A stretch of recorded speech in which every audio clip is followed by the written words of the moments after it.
I swear to God, I'm going to record this video 15 times before I get it right. Hello out in YouTube land. I am A Thought Comes. This is my response to Mr. Kraft's I am not African American video. Lest I sound like the choir to whom Mr.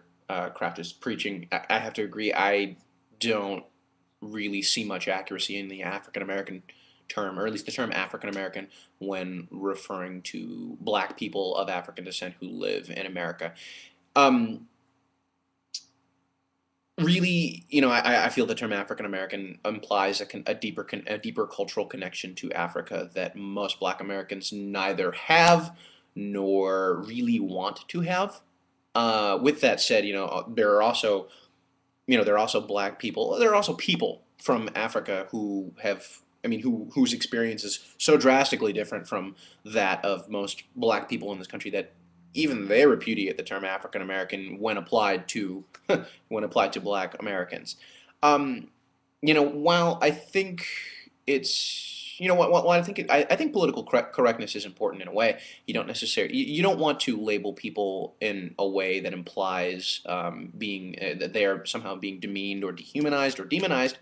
At the same time, I don't see anything wrong with using or coming up with a term to identify people of a similar experience. And I think black people are horrendously guilty of this worldwide. But I'll keep it in this. I'll keep it in the Western Hemisphere. Um, you know, I, Black people in the United States of all stripes, they have a similar experience. Whether they want to admit it or not, and whether or not they're willing to admit it is an important thing. You have people who look like me, who whose parents may be from Haiti or from Jamaica or from somewhere else, or we could even say not even parents. You could say great great grandparents were from Haiti or Jamaica, and they'll consider themselves to be Jamaican first, or Haitian first, or Dominican first. Um, and this isn't even. The problem also arises when you're talking to people who actually live in the Dominican Republic or Brazil or Jamaica or Honduras. People who are demonstrably of African descent who consider themselves to be Hispanic, or they identify more with with the language they speak. They identify themselves more with the with. I hate using Hispanic because I don't really like the term because it refers largely to the language or to Spain, and I don't like identifying a bunch of a group of non-white people by or with something that is definitively white. But please, for purposes of this video, I don't really have time to give a sociological dissertation, so I will simply say Hispanic. Please don't kill me. All right, so I found it disappointing that black people black Hispanics will consider themselves to be Hispanic before they consider themselves to be black. It ties into a concept I like to call black reticence. I'll ask a question out to the world at large, even though no one's going to watch this video, so this is just an intellectual exercise. But I will ask a question to the world at large. What's wrong with just being black? There's a difference between race and ethnicity. If you want to talk about my ethnicity, and then attach my nationality to it, I am German, Scots-Irish, Cote d'Ivoirean, presumably Senegalese, but we'll just say German, Scots-Irish, African, American. That's my ethnicity. That's where my blood comes from. It makes sense. I don't consider that to be offensive, but but when it gets down to it, I'm black. I used to say this about myself, and later on I would say it about our now president, Barack Obama. Um, I find it actually very offensive that people will try to minimize my blackness and minimize President Obama's blackness because of the fact that he has a white parent.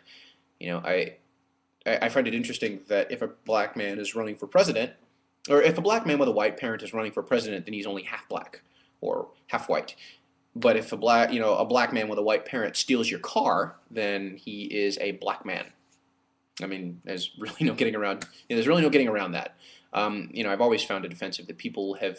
If you listen to me speak, you might not necessarily be able to glean this from my sprawling narrative, but I'm a pretty well-educated man. Because I'm a well-educated man, because I speak. Let's be frank. Because I speak the way I do. People like to impugn my blackness and say, well, but you're not black, you're half white because you exist this way, completely regardless of the fact that I am a product of my education. I'm a product of my environment. I'm a product of being raised. Without going too far into detail, actually, I got to be real for a second. My father grew up poor in Peoria, Illinois, and I grew up not poor, but definitely not well off in a college town in Iowa. Um, my cultural paradigm is, part of it. I mean, yeah, for most black people in this country, I'm extremely lucky in that not only did I grow up on a college campus, but I later matriculated on one as well.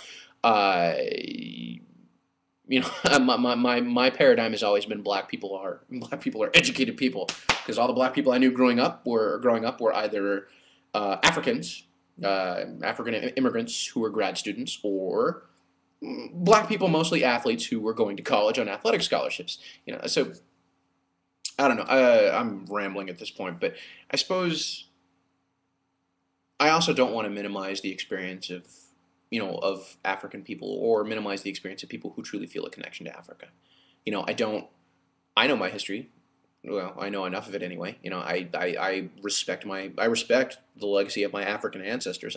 I respect the legacy or the strength of my African American, slave and post-slave ancestors because, without them there could be no me, as the song goes.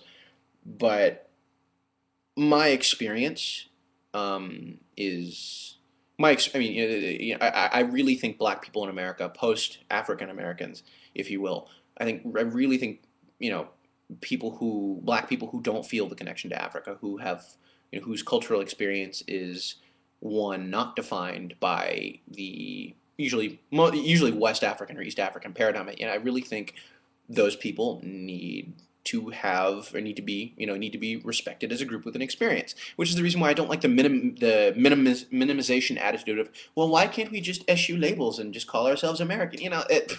I'm sorry, if we deny what makes us different, if we deny what makes our experience unique and our experience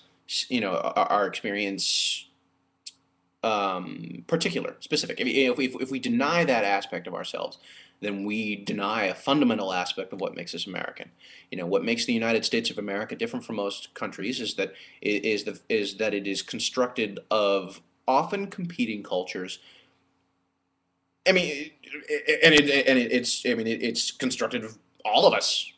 By us, I mean humans. The Irish and the Italians and the white people of Jewish descent were able to become white at some point in time. They were able to unify in that. I don't, and there's a ton of differences between Irish culture and Slavic cultures. There are tons of differences. But they were able to unify, and you still have people who are proud of their Irish heritage. You still have people who are proud of their Dutch heritage, of their Serbian, forgive me, heritage.